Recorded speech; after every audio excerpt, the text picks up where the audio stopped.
한 주간도 행복하셨습니까? 오늘은 히브리서 11장 8절 말씀으로 은혜 나누겠습니다. 믿음으로 아브라함은 부르심을 받았을 때 순종하여 장래의 유업으로 받을 땅에 나아갈세 갈 바를 알지 못하고 나아갔으며. 지금 이 시대는 공감을 중시하는 시대입니다. 공감대만 형성되면 모든 것들이 다 그냥 이해가 되는 것 같아요. 그런데 성경 말씀은 공감에 맞추는 게 아닙니다. 성경은 100% 납득, 이해, 공감 이런 것으로 이루어지지 않습니다. 오히려 성경은 신앙을 요구하죠. 정확하게 말해서 공감이라는 것은 내 수준을 받아들이는 겁니다. 더 나아가면 윤리 정도를 받아들이는 거죠. 하지만 신앙은 납득할 수 없는 부분으로 나가야 한다라고 외치고 있습니다. 하나님은 아브라함에게 지금 사는 곳을 떠나라 라고 이야기하죠. 고향, 친척, 아비집을 떠나라. 내가 내게 지시할 땅으로 가라. 이건 납득, 이해, 공감이 되지 않습니다. 오늘 본문 말씀 히브리서 11장 8절 말씀에도 보면 심지어 갈 바를 알지 못하고 갔다라고 합니다. 하나님은 이걸 요구하는 것이죠. 그러니까 우리에게 중요한 것은 무엇이냐? 공감보다 중요한 것은 말씀에 대한 신뢰입니다.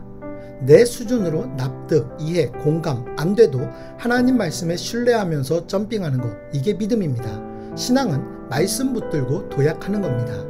오래 믿어도 열매가 없고 성령의 역사가 없다? 왜 그러느냐? 그건 신앙생활이 없었기 때문이에요. 죽어라 그냥 납득, 이해, 공감에 매달려서 쪼그라든 인생을 살았기 때문에 그렇죠.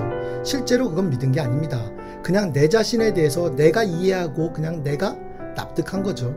무능, 약함, 이게 인간의 본 모습이거든요. 그런데 하나님은 엄청난 사명을 맡깁니다. 가당치 않은 일이에요. 그런데 그걸 신뢰하고 도약하는 것, 그것이 진짜 믿음입니다. 그 사명을 감당하면 승리를 약속하시거든요. 신앙의 도약이 있으면 모든 것들이 가능해지는 거죠. 베드로도 보세요. 밤새 고기 한 마리 못 잡습니다. 그런데 예수님이 나타나요. 깊은 곳에서 그물을 던지랍니다. 이게 납득이 됩니까? 이해가 됩니까? 공감이 됩니까? 그래도 말씀에 의지하여 그물을 내립니다. 결과는 기적이에요. 신앙의 도약이 있으니까 삶의 도약이 나타나는 겁니다. 신앙은 액세서리가 아닙니다. 써먹어야 되는 거예요. 그러면 다 뒤집히는 겁니다. 마귀는 현상과 본질을 착각하게 만들죠. 그래서 탕자의 비유를 보게 되면 이 탕자는 아버지의 재산을 말아먹고 돼지우리에 있어요. 쥐염 열매 먹습니다. 이게 현상이에요. 불순종의 결과지요.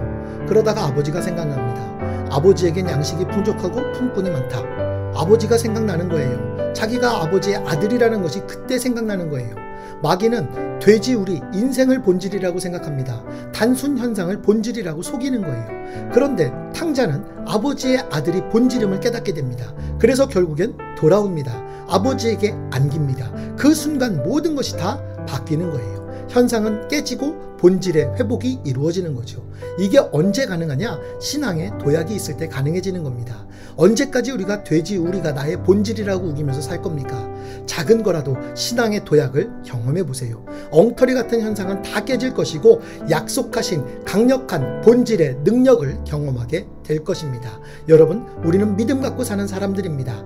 납득, 공감, 여러분 이런 걸로 우리의 신앙을 판가름하지 마세요. 하나님께서 말씀하시면 그 모든 것들에 있어서 말씀을 신뢰하며 살아갈 수 있는 저와 여러분이 되기를 간절히 소원합니다. 한 주간도 승리하십시오.